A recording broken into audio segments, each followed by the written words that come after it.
Hi, everyone, and welcome to today's Innovation Engagement Google Hangout with Jeremy Grant and from the National Strategy for Trusted Identities in Cyberspace, or NSTIC, and Eve Mahler from ForgeRock. This Innovation Engagement series is meant to be a forum by which startups, entrepreneurs, and developers can learn more about different health IT-related federal programs and initiatives within the federal government. Before we get into the discussion, I'd like to go through a few housekeeping items. First, on the left-hand side, you'll see a Q&A app, so you should be able to use that to queue up any questions that may come to you during the discussion. And second, this discussion is going to be recorded and is available on our Google Plus page and on YouTube following the event. Third, I'd ask that you please check out some of the links that we've included on the Hangout page itself. These include resources to learn more about the recent White House executive order on multi-factor authentication and consumer transactions, websites for NIST and NSTIC, and ONC's Privacy and Security Working Group, a recent blog post by Eve and her organization ForgeRock, and more. So now I'll turn it over to Jeremy and Eve to introduce themselves. Jeremy, why don't you get us started? Sure. Hey, everybody. Thanks for joining us today, and I'm glad we could all carve out an hour of time to talk in this Hangout about some important stuff going on with identity and privacy and security and health. I'm Jeremy Grant. My job is the Senior Executive Advisor for Identity Management at NIST, the National Institute of Standards and Technology. And my day job there is running the implementation of a White House initiative that President Obama launched about 3.5 years ago called the National Strategy for Trusted Identities in Cyberspace, or NSTIC. So, big mouthful of words and acronyms, but that's what I'm doing these days. Eve? All right, well, I'll introduce myself. Hi, everybody. I'm Eve Mahler, and I'm the VP of Innovation and Emerging Technology in the Office of the CTO at ForgeRock. I drive innovation into ForgeRock's open source identity stack, and I also lead the standards effort for something called User Managed Access, or UMA, which is a web protocol, as well as the forthcoming Health Relationship Trust, or HART, effort. And my history includes creation of a lot of interop standards, such as SAML for identity and XML for, I guess, any kind of data. And today I'm actually here to quiz Jeremy, and I'm very excited to have this opportunity to ask questions of Jeremy, because we're really at a critical time in the web, in digital identity, in privacy. We're actually, at a crossroads. There's a lot of serious stuff going on in the world, and even with the recent Pew surveys, we've seen that people who are maybe not even technologically savvy are starting to cotton on to the fact that things are not so great in the land of digital data and digital personal data. And so maybe I can just start by asking you, Jeremy, what is NSTIC, the National Strategy for Trusted Identities in Cyberspace, and what are its goals for catalyzing markets around improving things?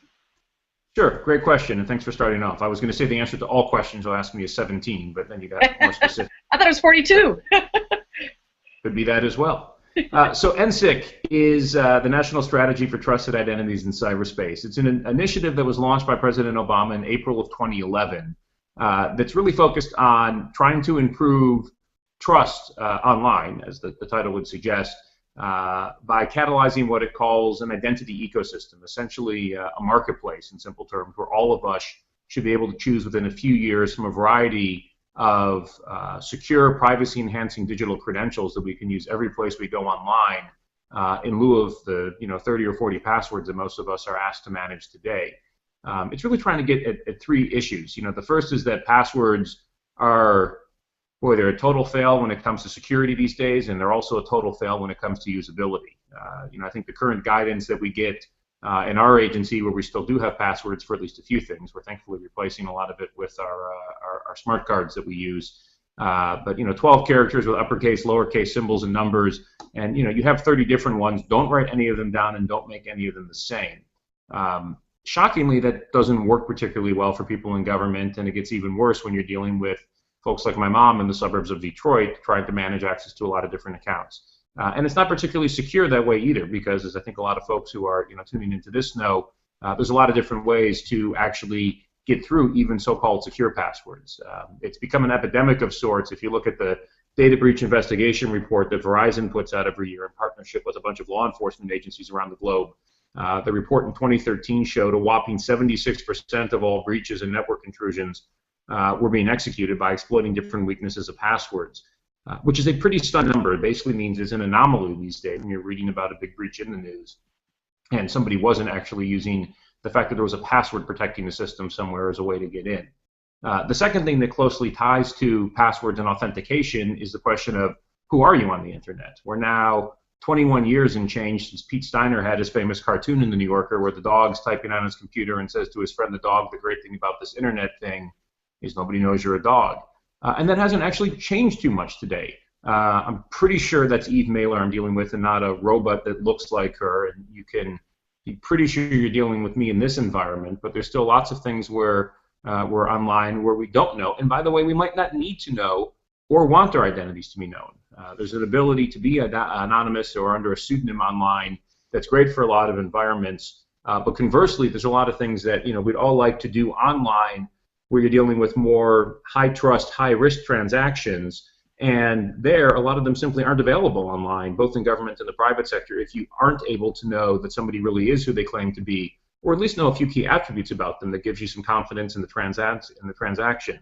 And the third thing that NSTIC's looking to do is how can we create this marketplace where you have more security, you can reveal parts of your identity, you have convenience. How do you do it in a way that actually enhances privacy rather than creates, well, it's not too hard to envision how you could architect it in a bad way that would not enhance privacy. And so, better security, more details when we want to be identified online about who we are with easy ways to actually use these solutions and enhancing privacy, all as a way to improve trust on the internet. Wow, so that's a modest set of goals. How's it going? Pretty good most days. I mean, we got a lot of work to do, but we've also actually accomplished a lot in the last 3 years. In fact, we're writing a set of retrospective blogs looking back on things as we head into the new year. It's the sort of thing, as you said, it is not exactly a set of modest goals. It's trying to solve some, very difficult problems that others have tried and have been trying to solve for quite a long time. A lot of our approach has been, how do we work with smart people like you in the marketplace who are actually making awesome things happen already through new standards, through new practices, developing new products. This is a recognition from the White House when they put this together a few years ago that this is not the sort of thing the government's going to solve by issuing a government-issued ID like a lot of other countries have done, or even trying to specify to the private sector, a set of technologies that they could actually choose from.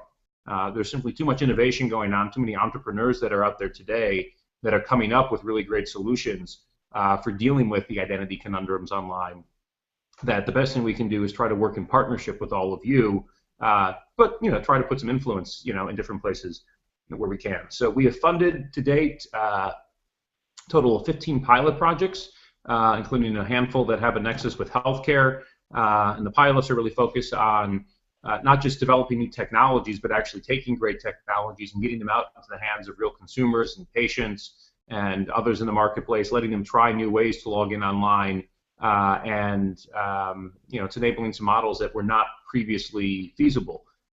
In the government, we've been working quite a bit. We'll talk a bit about today in conjunction with the President's recent executive order on the creation of a new government-wide shared service called Connect.gov. That's very easy for citizens, if they're going to multiple agencies over the course of a year or just one, to use a credential that they already have in their pocket for identity and authentication instead of having to go through a new account registration process each time. We're excited about that, not just because it gets the government out in front on actually embracing NSTIC, but also we think it can tear down a huge barrier to online citizen services.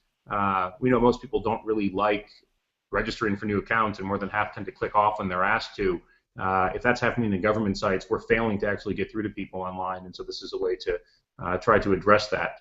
And we have a privately led steering group that was set up, the creatively named Identity Ecosystem Steering Group, that's got everybody from big companies like Eves to privacy advocates, academics, others, people from about 12 different countries working through a collaborative process to come up with a consensus set of standards and business rules that would basically enable a credential that I get from one company to be used interoperably, either the government site or interoperably at, frankly, any other site I might go to in the private sector online. So, some months are better than others. This is all focused on a voluntary multi-stakeholder collaborative process. But relative to where we started, as we come up on 3.5 years, we're pretty excited about the progress that's been made and the things that should be coming out over the next year. So before we drill into Connect.gov stuff, I want to reel back a little bit. There may be a lot of folks watching who are among the maybe non-technologically savvy, who don't often say the word pseudonymous, for example. So maybe we can talk a little bit about the tension between people who want to not be tracked on the internet and companies who, in the course of business, wanting to be more secure, or maybe wanting to target marketing to people for what people seem to maybe they think is nefarious reasons, want to know them better, let's say. So, there's a tension between remaining what feels like anonymous and becoming more known to all those companies, becoming more known to government agencies. There's a tension between anonymity and being well known, and that's, it's called high assurance, sort of as a technical term, which often equates to a higher security of the transaction. How do you reconcile that? Well, it's a whole set of issues to reconcile, and I think a lot of it comes down to, the thing that's really pervasive throughout the president's strategy is choice. Because, a lot of the situations you just described, it all comes down to context. What information about me is being revealed at any different time in any sort of interaction online, and in what context. And the context that I'm appearing to you right now on my iPad, sitting in my dining room as Jeremy Grant at NSTIC.gov, that's one persona that I have. We were talking, when we were in the green room before this started, that Eve and I both have musical side projects. My 6-year-old and my 3-year-old have decided we're going to form a band called Rock, Dinosaur, Roar. When I promote those activities online, I probably won't do it with my Jeremy Grant at NSTIC.gov account, although I think I just did. But this all gets down to it's a great band, by the way. We have one song, different things you do online, you do in different contexts, and the fact that people may have several different personas, whether it's online or in the real world, is something that I think it's something that's helped to fuel the growth of the internet and made it this awesome thing that we all use today, because we're not always out there under the same persona. And I think where there's been a tension is there's been some attempts, I think both from what other governments have done around the world, as well as from some companies in industry, to try and lock people into a single persona where the same set of information about them is revealed at all times. And people rebel against that tremendously, because that's not how we all work and how we interact online. So, giving people choices in terms of, what, different attributes about themselves they actually might want to reveal in any situation is really at the heart of the strategy. And so, a lot of our focus is, well, how do we catalyze that marketplace? The government can't solve this on its own. We can certainly be an example in our own applications that we're bringing online in terms of enabling that, because there's certainly things where we may offer where, to sign in, we actually don't even need to know your name. We just need to know, if you have some sort of a login, so when we come back, the screen's purple again, the way you like it, instead of blue, like it is by default. Other times, we might need to know a lot about you in order to give you access, say, to your health record. So it's tricky, but one of the things we're seeing is with the emergence of some new standards, it's not impossible, and it's actually becoming a lot easier than it's been in the past.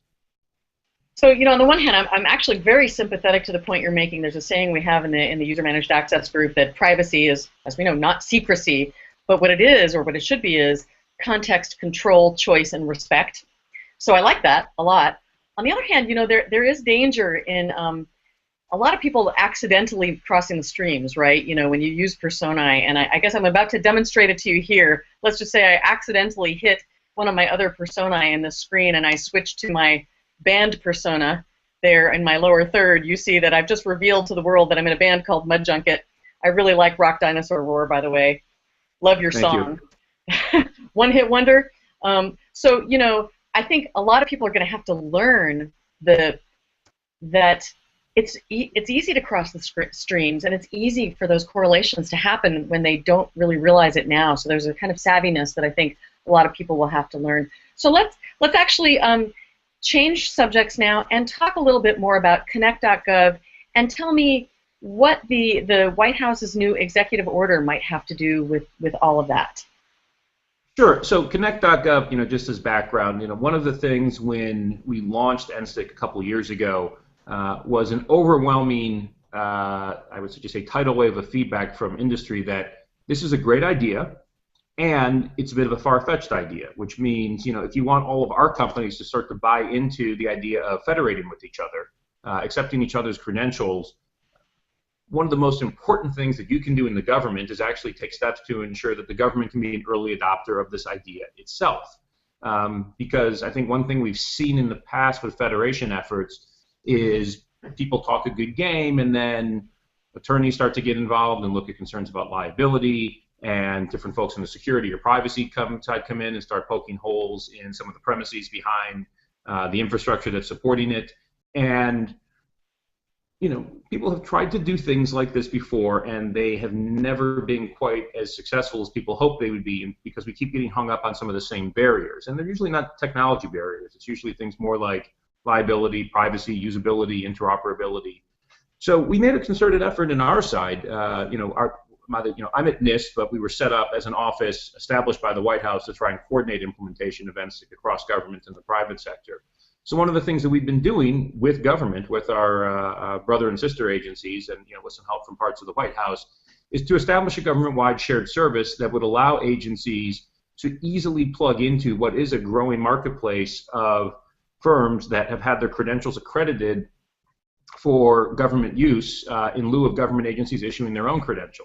So, classic example, at a low level of assurance, what the government defines as level 1, I could be anonymous, I could be under a pseudonym, but you still may want to give me the option as I'm logging in to a site to not have to create my own a new username and password on top of the 27 I'm already managing. So there I could use a credential from a firm like Google or PayPal, who have gone through an accreditation process in the past with the government at that low level. At higher levels, where you actually might want to know that I really am Jeremy Grant, and the Jeremy Grant that lives in a certain street in Washington, D.C., and maybe a couple of other attributes about me, there you need something at a higher level of assurance that also would bring in a second level of authentication. So we've got firms like Verizon, Symantec, a little startup based in D.C. called ID.me that's focused a lot on the veterans and military community, that are all accredited at higher levels. Agencies have said, well, heck, it's nice that they're out there. How do we integrate with them? You mean I need to build a one-off connection to every one of those different identity providers that's out there and manage them and integrate with new ones as more get accredited in this ecosystem? That's kind of hard. And so when we started looking at what's the private sector do here, the answer was they recognize that it's hard, and they outsourced it to somebody who basically can provide all of that hard integration work as a cloud service. Connect.gov was originally called the Federal Cloud Credential Exchange, which was another long name that was not the snappiest acronym. And okay, it's been renamed, and is actually ready to launch in the new year. But it is the first iteration of that system, where my agency NIST will be participating in it, along with the State Department, Department of Agriculture, and Department of Veterans Affairs. Those are the ones that have announced so far, and there are, I will say, several others that are close to announcing participation as well. But in simple terms, the idea is, if I am somebody who is, say, back from Iraq, 6 years, I'm a veteran, and now I'm also a college student and having to deal with federal government, perhaps through the federal student aid side, the Department of Ed. I'm a taxpayer, so I might have to visit the IRS. I pay Social Security, so I might have to log in there. Do I really need to get a different credential to log into each of those sites, or can I use one that I already have? And that, with some of the firms I just named who are accredited, I'm probably using it in my private life already. How do I use that to log into these government sites rather than have to create yet another credential to manage? And so that's really what's at the core of this, is giving people, for the citizen side, it does a couple things. One, it allows you to get more online services with less hassle of creating new credentials. Two, what we're finding where agencies are really excited is it is going to enable, and it's already starting to enable, agencies to interact with citizens in ways that they never have before. In 2014, there's a lot of stuff that I think most people can look at government and say, I should be able to do this online, but I can't. And the reason a lot of agencies have not moved some online services faster is that the risk model of the application is such, or the transaction is such, that if they don't know pretty definitively that you really are who you claim to be and are not a dog on the internet, they're not going to release this information to you. And we've always sort of been hung up within government on this identity conundrum of, well, geez, how do we solve that problem? It turns out it's expensive. It's a hassle to get somebody a credential just for one application. You really start to generate a network effect if you actually have a shared service across government that all agencies can use, so that a citizen who goes through the process of getting the credential one time can use it multiple places. And there's a lot of things we've done to bake in security and bake in privacy. So, for example, the companies who I've named have to agree that they're not actually doing things like, tracking what you're doing with it. And there's some privacy rules that they have to agree to that in some cases, depending on the firm, may differ from what they do with your information when you're transacting with them through a non-government application. So the whole idea is, how do we essentially build an easy button for government and, that citizens can all use to get access to new applications in a way that, frankly, gets agencies out of being in the identity business, where most of them aren't very good at it and don't want to be there anyways. So, for folks who, don't live and breathe single sign-on and federation and maybe SAML and stuff, I think a lot of people may have experience, going to, let's say, a news website where they're invited to comment on an article, and you can log in through Google and Facebook and things like that. So and that's often called social login or social sign-in. So what you're almost talking about is the social login pattern applied in a higher security, higher privacy setting. Is that fair to say? Yeah, I think, in fact, at low levels of assurance, it's basically identical to social login. In fact, some of those same providers, like Google that I mentioned, will be used. I think the difference is the architecture here. Connect.gov is basically built with what we call a double-blind architecture, which makes sure that if I'm using my Google credential to come in, or whatever the credential provider is, they actually only know that I'm logging into something that's tied to Connect.gov. They don't know what agency application I'm going to. And likewise, the agencies don't have a way to aggregate what credentials are used to access different sites. So you have this broker in the middle that's able to provide a very strong, secure assertion, but it's able at the same time to basically blind the entities on both sides to what's going on, which is, we think, a pretty novel approach that should help to inspire both agencies and the public to trust the solution. At higher levels of assurance, I think the application is, yes, like Social Plus, like you said, you've got to go through some sort of an identity proofing process to get a credential. You got to prove to somebody that you really are Eve Mailer, if in fact you are, and have something that has a second factor of authentication as well, because there's certain types of data that we frankly don't want to release if there's a possibility that somebody just stole your password and doesn't have anything else beyond that. Kind of like Social Plus. That's a good way maybe of describing it for those folks who are familiar with it. So now tie in, if you can, this whole executive order from the White House and where that comes in. I know it's about multi-factor authentication, so strong authentication. What else is it about, and how does it relate? Yeah, so on October 17th, President Obama signed an executive order. There was a provision in there that the executive order was tied first to federal payment systems, and a lot of it had to do with building more security through some newer technology into our payment card systems. But there was and that frankly got a lot of the attention that day from the press. But Section 3 of it was really focused on securing personal data within the government, and it's an executive order that basically states 18 months from now, so basically we're looking at by April of 2016, all federal agencies that are releasing personal data to citizens must only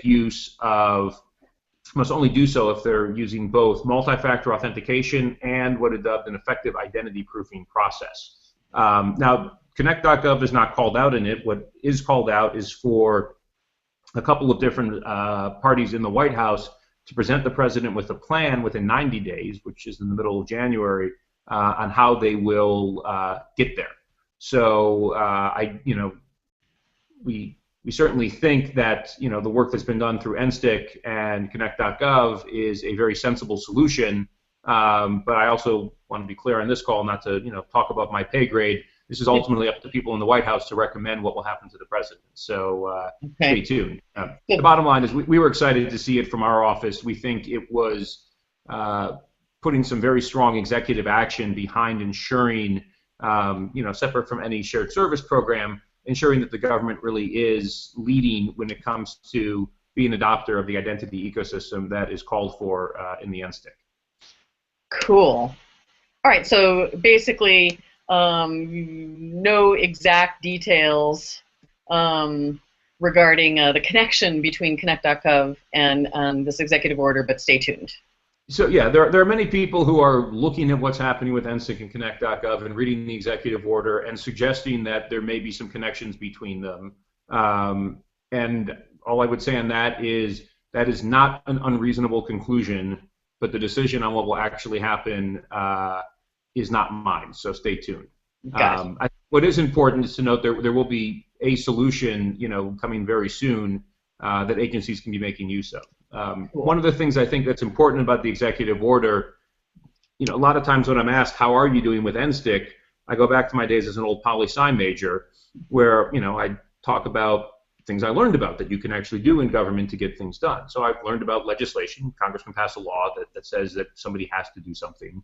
I learned about regulation, an agency that regulates. NIST is non-regulatory, by the way, but agencies that do regulate say this must happen. I learned about executive orders as ways to at least get government agencies to do something. I never learned about strategies back in Ann Arbor because they're not really powerful things necessarily in terms of having a stick on a policy side that you can use to make something happen. And so when I'm asked, how is NSTIC doing, given that it was a strategy, essentially a set of good ideas that said it would be really nice if everybody worked together to improve identity, I'm thrilled with how we're doing, in part because it forces us to rely on a lot of carrots.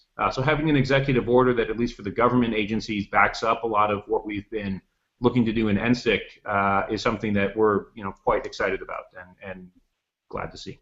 Cool. All right, so let's switch gears to get a little bit more vertical.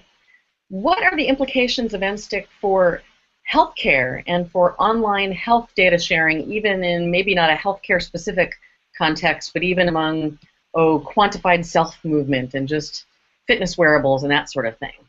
Yeah, so well, boy, when you threw in the wearables, we could really talk about that for the next 2 hours and do some interesting stuff there alone.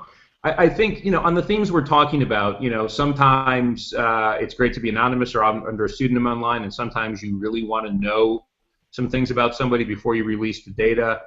Health certainly falls into that latter category of sensitive personal data that if you're going to share it, if you're going to be transmitting it electronically, you want to make sure it's not to the proverbial dog on the internet. And so we've certainly, we're really glad that ONC organized this call. We've been working quite a bit with them over the last few years, in part because when you look at all of the different sectors of the economy where there is some data that you really don't want to go into the wrong hands, healthcare is certainly pretty high up on the top. Some might argue there could be something else, but health is a big one. So with that, of course, the question is then, okay, well, obviously we know we want to protect it and not send the information to dogs on the internet, unless maybe it's a veterinarian. But how do we actually do this in a way that is standards-based, that doesn't require us to have to spend $100 a user a year, that's interoperable with other solutions that are out there? And so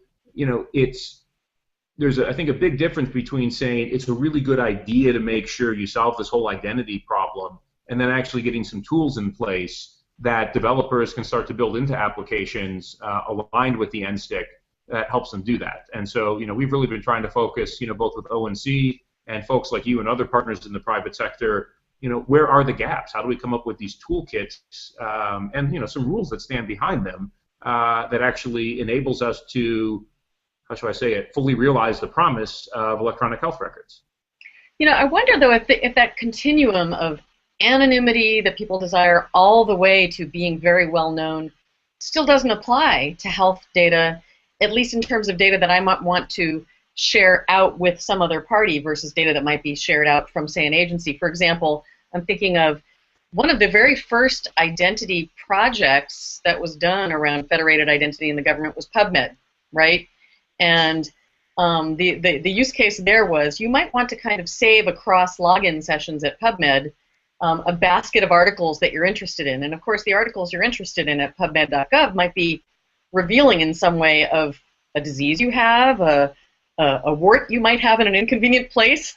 And so you may want to be anonymous even across sessions. And so the idea was you should be able to log in with, it really was kind of a social level login with the pseudonymous features of the things like OpenID at the time, the protocol that was enabled for that.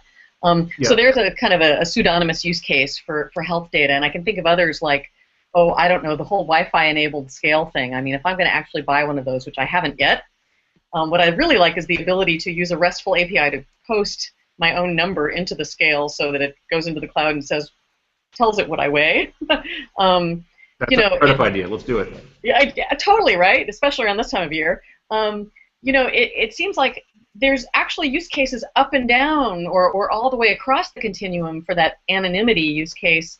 And once again, we need choice, I guess I would say. Would you agree? Yeah, I do. And like I said, a lot of it is context. I mean, look, you'll have a certain part of the population that's perfectly comfortable having the same persona with everything that they do online. Others want to be able to be very granular in terms of, both the ability to have multiple personas, or even as the same persona be disclosing different attributes about themselves at different times. And, bringing in things like Wi-Fi scales and other things that are suddenly these connected devices is only making the problem more complicated. It's not like we've simplified anything here, but it also makes it more urgent, I think, for us to come up with a toolkit of standardized solutions that basically align with the NSTIC and support the strategy that we can start getting out to some of the folks like those who are on this call to use and start building into these products. So what kinds of technologies are you looking at in the kind of healthcare space that are friendly to the NSTIC vision then? So we're not looking at anything specific to health, I'll say. I mean, we do have pilots that are using, where health is, one sector that's out there. Certainly, I mean, getting aside from just sort of the contextual, data release that we're talking about, there's been a simpler question on the authentication side. How do you get something into somebody's hands that's stronger than a password that they can all use? We've got these great PIV cards that we use in government, and I do say they're great. They've really, I log in every day with it with a digital certificate. It's really secure. I digitally sign stuff all day, which is great because I work for NIST, which is up in Gaithersburg, and I'm downtown at the Commerce Department, so I save a few trees every year by digitally signing stuff. The problem we're having today is this works nice for me with my laptop, but now here's my iPad and nowhere to put it. Fit in. I should announce that today NIST did release Special Publication 800-157, which comes up with a way to basically derive a trusted credential from this into this. And we do think that, at least within government, a lot of agencies are going to be using that on the mobile side to extend the whole trust model of these cards out. But when you get into the consumer space, these have been around a while. My mom doesn't have one yet, and she's doing most of her stuff on her tablet.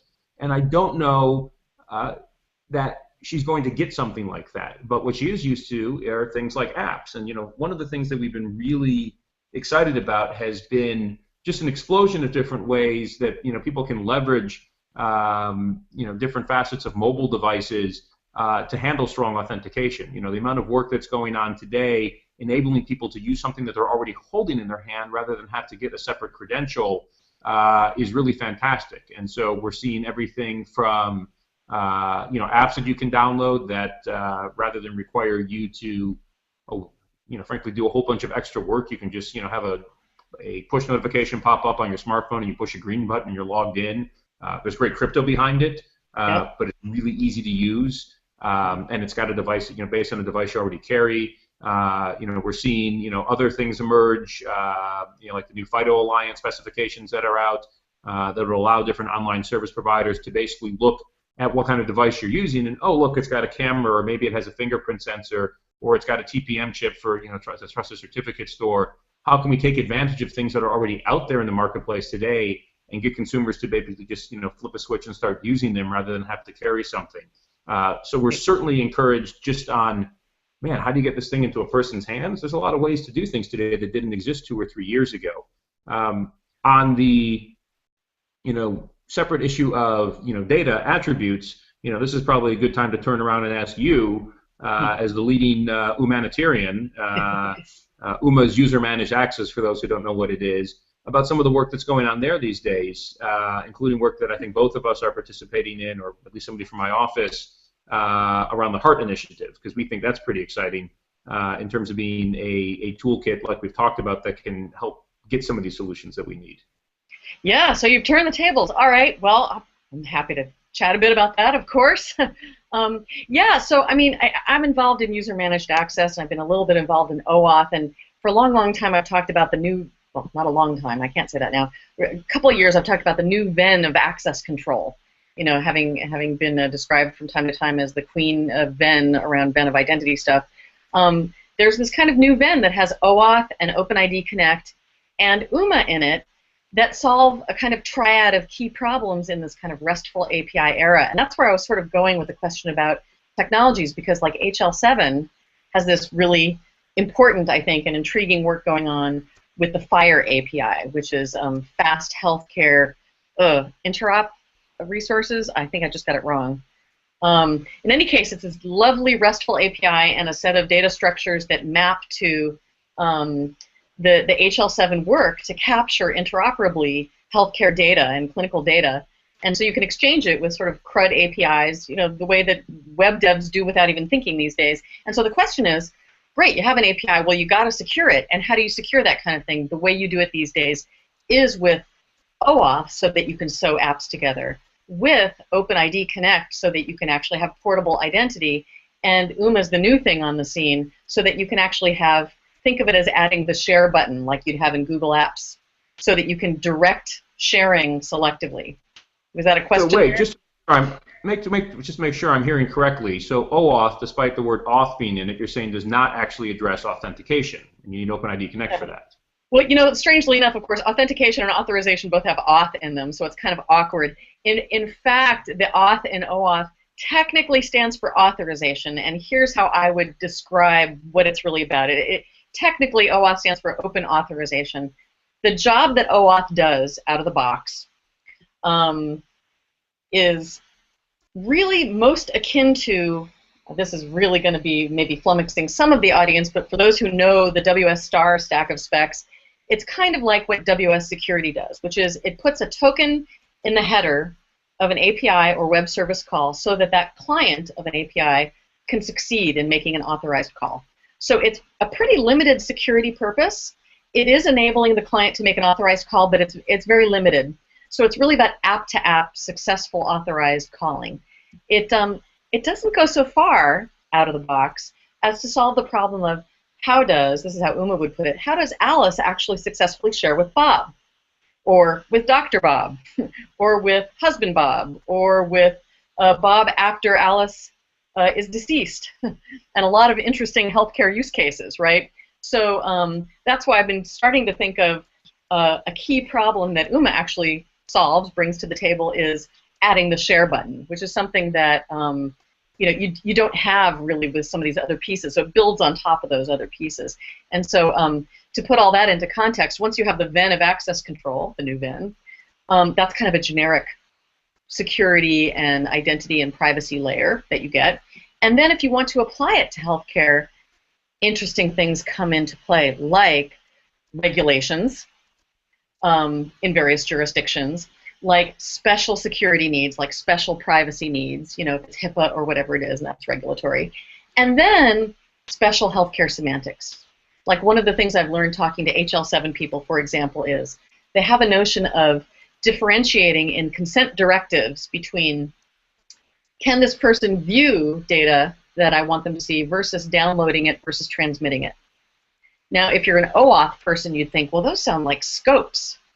So you may very well want to profile something or put into a trust framework or put into an umbrella agreement, kind of like the kind of thing that a connect.gov kind of broker would know about and build into, you know, its innards, that kind of understanding. So in fact, the HEART working group that's just about to start at the OpenID Foundation that Debbie Bucci of HHS ONC and I are planning to co-chair, hopefully we're convening the group, we're planning to work on that profiling process so that it's secure and sort of ready to be regulatorily compliant and semantically ready for health out of the box. Yeah, and so while we're excited about this, and you know, Debbie's sort of an honorary member of our office, by the way, but we'll have some participation in the group as well, and if we had the Venn, picture 3 circles in front of your screen, you know, most people know where the OAuth side is of authorization. Here comes OpenID Connect, which is giving you the authentication token in a much better way than frankly, you're going to have without it. And then UMA sits on top to basically manage not just the share button, but how do I express my preferences for who I want to share what with and when. Yes. And wrap those all together. They're all basically, the other two are extensions or profiles of OAuth that together is a nice toolkit that can do this in a much more standardized way than has ever been done before. Yeah, in fact, you and I have talked about consent, and I've become rather, maybe a bore getting on my soapbox all the time talking about consent and consent theory, but it's been this fascinating conversation of late with consent and the privacy conversations having turned into the I agree button. And consent at runtime, I just find it to be fairly weak. And we've acknowledged a lot of, IAPP professionals will say notice and consent are kind of failing us, and we keep wanting to do better and better at that. But in fact, when application A and application B have decided they want to exchange some information about you, and they ask you, do you want to consent to the flow of that, at that very juncture, you're at the weakest point in the negotiations, right? And so you're forced to either not get the service or say yes, right? People talk about the contract of adhesion. So one of the things I was fascinated to learn is that in healthcare they talk about consent directives, which we've all, we've signed those things when we onboard to a doctor's office on paper. And consent directives are fascinating things because what they are is authorization policy that sits there ahead of time. Of course, when they're on paper, I don't know how executable they are. That's quite awkward, which is why I'm involved in UMA and HART and things like that, to make them executable like enterprises do all the time with authorization and access management systems. But consent directives are, in fact, they can serve as prior authorization. So, in fact, what you're doing is asynchronous consent, either well before or well after Dr. Bob tries to get access to your stuff. And so it changes the notion, this attenuated notion of consent that we've somehow ended up with, which I've been so disappointed that consent turned into runtime consent, and I don't know when that happened exactly. So anyway, I'm stepping off the soapbox now. Yeah. No, and we agree on our side. Consent's an important part of privacy, but sometimes people are boiling whether privacy is addressed or not to the simple question of, well, did people consent to it? Which, as you point out, if that's all we're asking, in a lot of applications at that point, it's already game over. The questions need to be asked when things are being architected earlier on. Why are certain things being asked for? What is this information really needed for? How do we design it in a way that minimizes privacy risk, right from the start, rather than build something and then, oh, we've got consent, well, it must be good then. So, on our side, we're certainly, working with the privacy engineering program at NIST with a lot of our partners, looking to drive that discussion a little bit deeper. Yeah, that's very cool. I'll remind folks, first of all, folks who are watching the Hangout on air, first of all, ask your questions. And second of all, what do you think about this question of what consent means? Have we gone overboard? In conversations with Scott David, who I know you know, he often talks about how, the notion of consent we've ended up with is sort of like that no trespassing sign, which was never meant to be, getting consent from a person who legitimately steps onto the grass. It's a CYA move. Are there ways that in the NSTIC conversation, actually turning back to NSTIC, are there ways that you're able to sort of fold this back into what you're doing? Is privacy engineering as a discipline affecting what you're doing with the pilots and other things?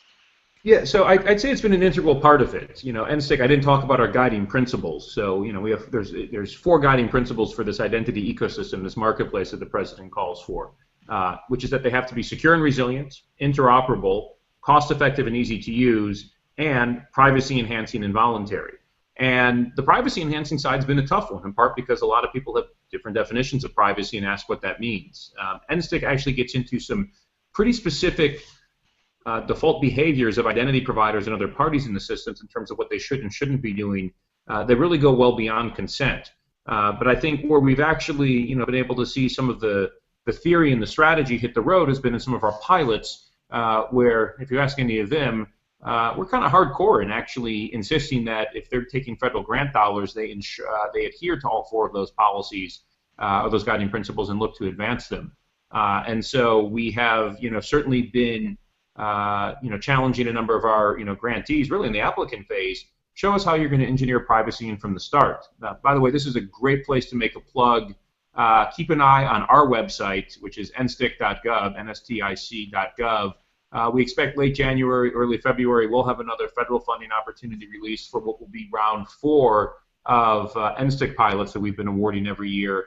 And, as always, we're very interested in partnering with private sector entities who, are, showing that they really buy into what the strategy is about and are interested in piloting solutions that can help to advance this marketplace.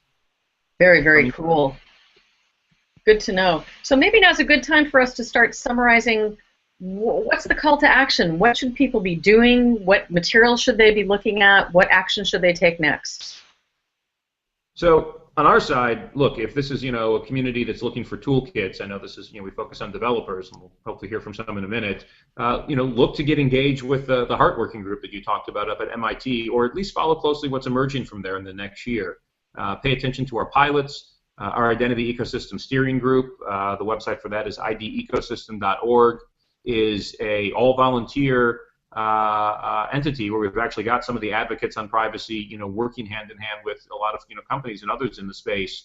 Our next meeting is in Atlanta. Georgia Tech is hosting the last week in January, and it's free to participate, and you can even participate if you can't come to Atlanta because we've got a nifty online platform. Keep an eye on what the White House suggests in the wake of the executive order. Agencies should be doing that. Should be big news after the new year. And we're always happy to have you reach out to us. There's contact information through our website or on Twitter. We're at NSTIC-MPO. If people have questions about, hey, I'm working on something, what do you guys think about it? How do you see the marketplace evolving? Please let us know. We always love to engage with different stakeholders. That's what I got. Awesome. That's a great list. I will add to that. So just folks should also know that the HEART working groups, that's Health Relationship Trust, is getting started in the new year with Deb Bucci and me sort of beating the bushes right now for people to join the group. Our first meeting is going to be actually January 5th. You can find the information on openid.net because the work is being done at the OpenID Foundation. And if you're interested to follow the user-managed access work, we're actually working on wrapping up the v1.0 specs right now, and we're about to enter into interop testing. And you can find information on UMA at tinyurl.com/UMAWG. And that's also, there's a Twitter handle for that as well, UMAWG. And my own personal Twitter handle, and you can always ping me there, is XMLGRRL, XML Girl. And so encourage everybody to check out those resources. One last note from me, just being a ForgeRocker, I do have to mention that my company did announce an open source community project around UMA that's called OpenUMA. And if you go to forgerock.org/OpenUMA, you can find information there. There's some cool swim lanes explaining UMA flows, and everything my company does is open sourced. So in case that floats your boat, you can check it out. So any questions from the folks out there in TV land? Yeah, we've got a couple more. This is Maya at ONC. We have a couple more minutes for questions if you guys want to type in on the Q&A or on the Google Hangout page. But if not, you can always follow up with us on the Google Hangout page itself if you'd like to post any questions. Even Jeremy's been kind enough to share their Twitter and contact information and NIST contact information, so feel free to follow up with them directly. And if not, I think we can go ahead and wrap up. So thank you so much for both of your time. I really appreciate it. The recording of this Hangout is going to be available on the Division of Science and Innovation's Google Plus page and on YouTube, and I'll also email it out. And I just want to thank everyone for participating. It looks like we had really good, a lot of people on the call, so I really appreciate that. Thanks, everybody. Happy holidays, and have a great rest of your week. Happy New Year to everybody, and thanks all for letting me participate. Yeah, thank you. Yeah, everybody have a great day. Thanks so much. Bye. Bye all.